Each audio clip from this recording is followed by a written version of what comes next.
The courtroom smelled like old wood and fear. Maria stood in the middle of the room, wearing a purple uniform that was too big for her. Heavy metal handcuffs pulled at her thin wrists. Her hands shook even though she tried to keep them still. She hadn't slept in 3 days.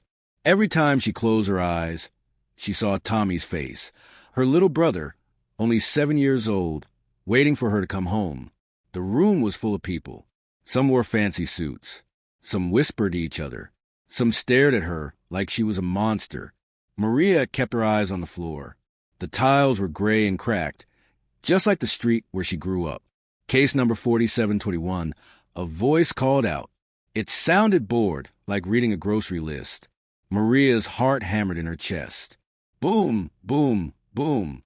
So loud, she thought everyone could hear it. At the front of the room sat the judge. He was a big man with silver hair combed perfectly to the side. His robe was black and expensive looking. Gold rings sparkled on his fingers. More rings than Maria had ever owned anything gold in her whole life. He looked at her the way someone looks at a bug on their shoe. Stepped forward. Another voice said. Maria's legs felt like jelly, but she moved forward. The chains around her ankles made a terrible clinking sound with each step. Clink, clink, clink. Everyone turned to look. Some people in the back started whispering louder. The judge didn't even look up at first. He was reading papers, flipping through them quickly like they didn't matter, like she didn't matter. Finally, he raised his eyes.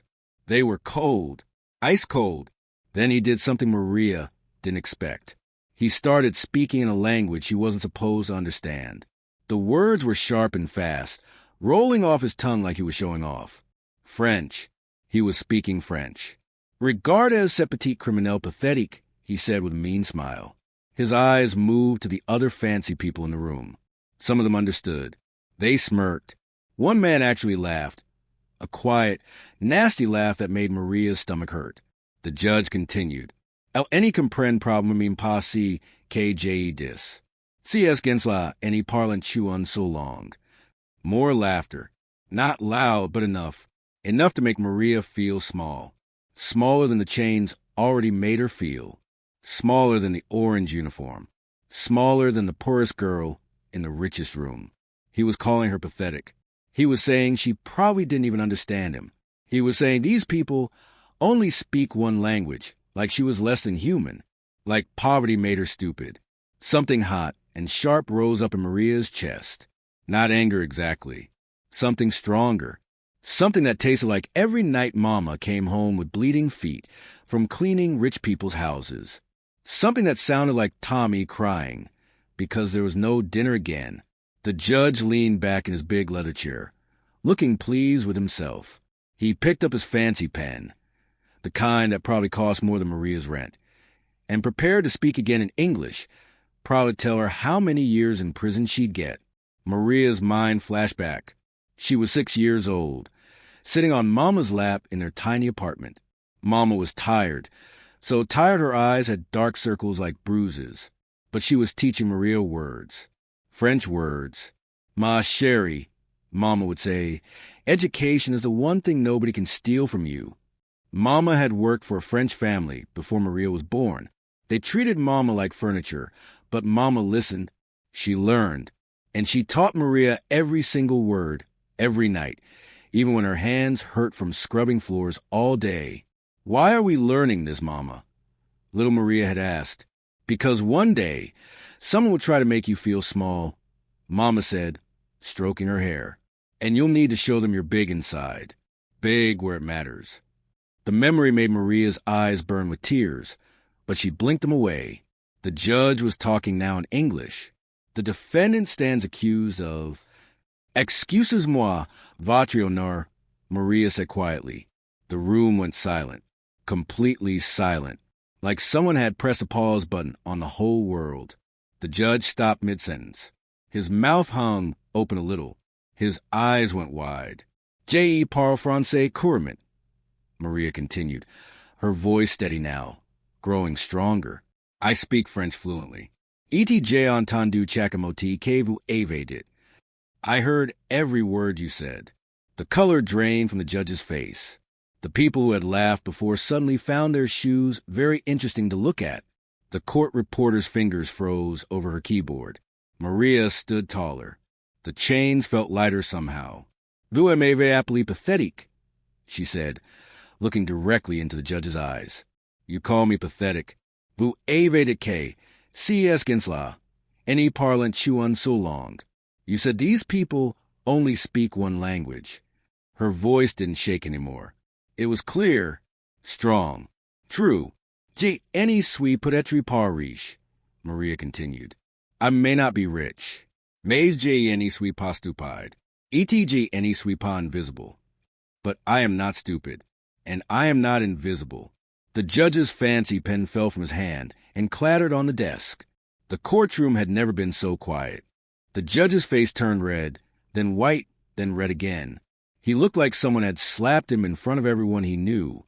His mouth opened and closed, but no words came out. Maria's heart was still beating fast, but now it felt different. Not scared fast, brave fast. The lawyer standing next to the judge's desk, a woman in a gray suit, cleared her throat. Your Honor, she said carefully, perhaps we should proceed with the hearing? The judge blinked. He picked up his pen with shaky fingers. For the first time since Maria entered the room, he looked at her like she was actually a person. Yes, he said, his voice quieter now. Yes, of course. He shuffled his papers, not meeting her eyes. JDM excuse. I apologize. Maria didn't say anything. She just stood there, waiting. The judge took a deep breath. When he spoke again, his voice was different. Less mean, more normal. Miss Rodriguez, you're accused of stealing medicine from Riverside Pharmacy. Medicine worth $300. How do you plead? Guilty, Maria said simply. A gasp went through the crowd. People started whispering again, but this time it sounded different. Confused instead of mean. The judge frowned. You admit you stole? Yes, Maria said. I stole the medicine. I'm not going to lie about it. Then why? The judge started, then stopped. He rubbed his forehead like his head hurt. Why did you do it? Maria took a deep breath. This was the hard part. The part she'd been too scared to say out loud. But if she was going to tell the truth, she had to tell all of it. My little brother Tommy is 7 years old, she began. Her voice got softer when she said his name. Last month, he got very sick. Pneumonia, the doctor said. His fever was so high, he couldn't even recognize me. He kept calling for Mama, but Mama died 2 years ago. The courtroom was so quiet you could hear the clock on the wall ticking. Tick, tick, tick. Maria continued. The doctor gave me a prescription. He said Tommy needed the medicine or he could die. He said it 3 times. He could die, he could die, he could die. Like I wasn't already scared enough. She looked down at her chained hands. I work 2 jobs. In the morning, I clean offices downtown. At night, I wait tables at the diner on 5th Street. Sometimes I work 16 hours a day. But it's still not enough. After we pay rent and buy food, there's nothing left. Nothing. A woman in the 3rd row wiped her eyes. Another person shook their head slowly. I went to the pharmacy with my prescription, Maria said. The man behind the counter typed on his computer and said, that'll be $312. I asked if my insurance would cover it. He said I didn't have insurance. I told him I only had $47. I begged him. I actually got on my knees and begged. Her voice cracked a little, but she kept going. He said there was nothing he could do. He said to try the free clinic, but the free clinic was closed for the week. Tommy didn't have a week. He had maybe 2 days. The doctor said. The judge was leaning forward now, actually listening. So I did something I never thought I would do, Maria said, her eyes filling with tears. I waited until the pharmacy was busy, really busy, and I took the medicine. I hid it in my jacket and I walked out, and my hands were shaking so bad I thought everyone could see. But nobody noticed, nobody except the cameras. She looked up at the judge. The police came to my apartment 3 hours later. But by then, Tommy had already taken his first dose. His fever was going down. He was going to live. A tear rolled down Maria's cheek, but she didn't wipe it away. Her hands were still cuffed. "I knew it was wrong," she said. "I know stealing is wrong. Mama taught me better. She always said, 'Maria, we may be poor, but we're honest.' And I broke that. I broke my promise to Mama." The judge set down his pen. He wasn't writing anymore. He was just listening. "But if I had to choose again," Maria said, her voice strong even through the tears, "between keeping my promise to Mama or keeping Tommy alive, I'd make the same choice. Every single time. You can send me to prison. You can give me 10 years, 20 years. I don't care. Because Tommy is alive. He's alive, and he's with our neighbor Mrs. Chun right now, probably eating the peanut butter sandwich I made him this morning. He's alive because of that medicine." The courtroom was completely silent again, but this silence felt different. It wasn't the shocked silence from before. It was the kind of silence when people are thinking, really thinking. The judge took off his glasses and rubbed his eyes. When he put them back on, he looked older somehow, tired. "How old are you, Miss Rodriguez?" he asked quietly. 19, Maria said. 19, the judge repeated like he couldn't believe it. "And you've been taking care of your brother alone since you were 17? "Yes, sir." "2 jobs?" "Yes, sir." "Do you eat every day?" Maria hesitated. That was a harder question. "Tommy eats every day," she said carefully. The judge closed his eyes for a moment. When he opened them, they looked wet. "Your Honor." The pharmacy's lawyer stood up, a man in an expensive blue suit. "The defendant has admitted guilt. We request a maximum sentence for her." "Sit down," the judge said sharply. The lawyer's mouth fell open. "But, Your Honor," I said, "sit down." The judge's voice was hard as iron. The lawyer sat. The judge looked at Maria for a long moment, really looked at her, not like she was a file or a case number, like she was a human being. "Tell me about your mother," he said softly. Maria's lips trembled when the judge asked about Mama. Nobody had asked her about Mama in so long. Most people didn't care. Most people just saw the poor girl in the orange uniform. "Mama was the strongest person I ever knew," Maria said, her voice barely above a whisper. "She came to this country with nothing, not even a suitcase. Just me in her belly and hope in her heart." The judge nodded slowly, encouraging her to continue. "She worked so hard," Maria went on. "Her hands were always red and rough from cleaning chemicals. Her back hurt so much some nights she couldn't stand up straight, but she never complained. Never. She'd come home and make dinner, even if dinner was just rice and beans, and she'd help me with homework. She taught me to read. She taught me French. She taught me that being poor doesn't mean being worthless." A tear rolled down the judge's cheek. He didn't wipe it away.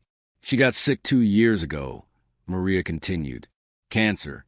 The doctor said she needed treatment, but treatment cost money we didn't have. She died 3 months later. Her last words to me were, 'Take care of Tommy. Promise me.' So I promised."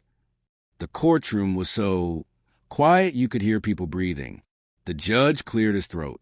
"Miss Rodriguez, I need to tell you something." His voice was different now. Soft, almost kind. "When I spoke to you in French earlier, when I mocked you, I was wrong.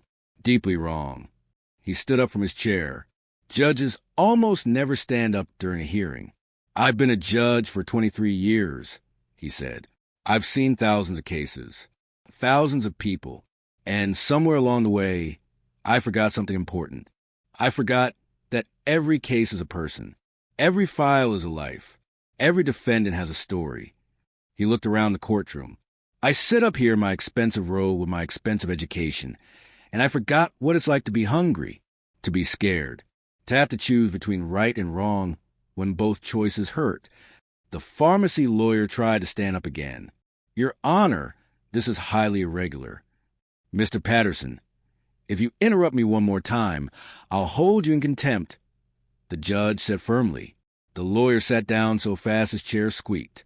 The judge turned back to Maria. "You made a choice. Not a good choice legally, but a human choice. A choice made out of love, not greed. Out of desperation, not cruelty." He picked up his papers and did something Maria never expected. He tore them in half. The pharmacy lawyer gasped. Someone in the back row whispered, "Oh my God."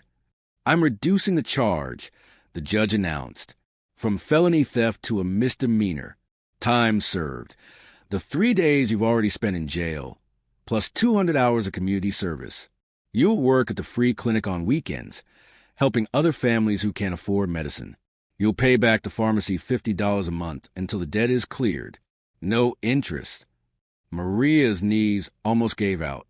She grabbed the table in front of her to stay standing. "But Your Honor," the pharmacy lawyer shouted, jumping to his feet, "this is unacceptable. She admitted guilt. She stole from us." The judge's eyes went cold again, but not mean cold like before. Strong cold. Justice cold. "Mr. Patterson, your pharmacy made $7 million in profit last year. I looked it up during the break. $7 million. And you're telling me you can't absorb a $300 loss for a dying child." The judge leaned forward. "Maybe you should think about why you're really here. Is it justice you want, or revenge on a poor girl who had no choice?" The lawyer's face turned red. He opened his mouth, then closed it. Then he sat down and didn't say another word. The judge turned back to Maria. "Je suis vraiment désolé," he said in French. "I am truly sorry for how I treated you, for how the system treated you, for making you feel invisible." "Merci," Maria whispered. "Thank you." "One more thing," the judge said. He pulled out his wallet, a thick leather wallet that probably cost more than Maria made in a month. He took out $300 in cash. "Bailiff, please remove the defendant's handcuffs." The bailiff looked confused, but did as he was told. The heavy cuffs fell away from Maria's wrists. Her skin was red and sore underneath, but her hands were free. The judge walked down from his high desk. Something Maria had never seen a judge do. He walked right up to her and held out the money. "This is for the pharmacy," he said, "to clear your debt today. You shouldn't have to pay $50 a month when you can barely feed yourself." I can't," Maria stammered. "You can," the judge said gently. "And you will, because you deserve a fresh start. Your brother deserves to have his sister at home, not worrying about debt. Your mother deserves to have her daughter live the life she sacrificed for." Maria took the money with shaking hands. Then she did something that surprised everyone, including herself. She hugged the judge. The whole courtroom gasped. You're not supposed to hug a judge. But the judge hugged her back, this powerful man in his black robe, hugging a poor girl in an orange uniform, and neither of them cared what anyone thought. When they stepped apart, both of them were crying. "Go home to your brother," the judge said. "And Miss Rodriguez, keep speaking French.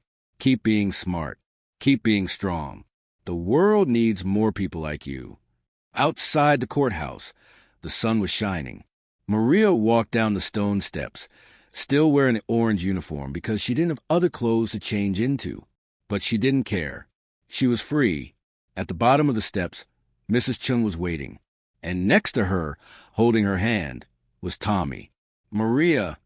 Tommy screamed. He ran up the steps so fast he almost tripped.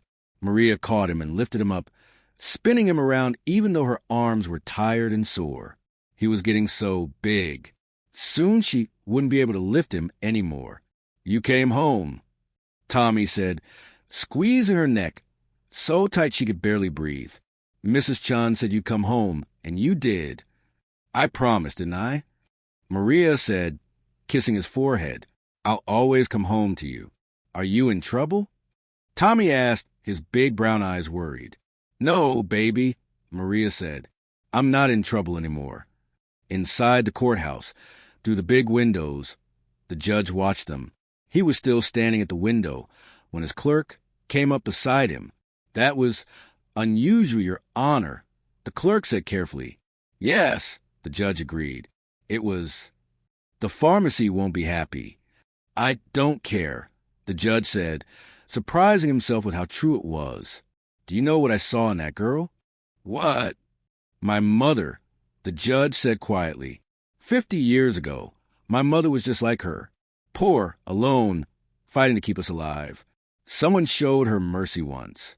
A landlord who didn't evict us when we couldn't pay rent. A teacher who bought me school supplies with her own money. If not for those people. He trailed off. You might not be a judge today, the clerk finished. I might not be alive today, the judge corrected. And I forgot where I came from. I forgot that mercy is just as important as law, maybe more important. Outside, Maria held Tommy's hand and started walking home. People on the street stared at her orange uniform, but she held her head high. A woman passing by whispered to her friend, "Look at that criminal." But an old man sitting on a bench called out, "You're a good sister, young lady, a very good sister." Maria smiled at him. It was the first real smile she'd smiled in days. That night, in their tiny apartment, Maria tucked Tommy into bed. "Tell me a story," Tommy said, yawning. "Okay," Maria said. "Once upon a time, there was a girl who thought she was invisible. The world looked right through her. Rich people, powerful people, they didn't see her at all. They saw someone small and poor and easy to ignore. Was she sad?" Tommy asked. "Very sad," Maria said. But then one day, something amazing happened. She realized that being invisible to mean people didn't mean she was actually invisible. She was real. She was important. And when she spoke up, when she showed them who she really was, everything changed. Did she live happily ever after? Tommy asked sleepily. Maria looked around their tiny apartment. The paint was peeling. The heater didn't work right. Tomorrow she'd wake up at 5 in the morning to go clean offices. Tomorrow would be hard, just like every day was hard. But Tommy was here, healthy, safe, alive. "Yes," Maria whispered, kissing his forehead. She lived happily ever after, because she learned that happiness isn't about being rich. It's about being brave. It's about protecting the people you love. And it's about never, ever letting anyone make you feel invisible. Tommy's eyes closed, and within seconds he was asleep. Maria sat there for a long time, watching him breathe, listening to the city sounds outside their window. Then she whispered in French, the language Mama taught her, the language that saved her today. "Merci, maman. G n'oublierai jamais si que tu aimes apres." Thank you, Mama. I will never forget what you taught me. If this story touched your heart, please like this video.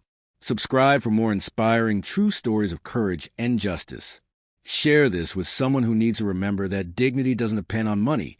It comes from the heart. What would you do in Maria's situation? Tell us in the comments below.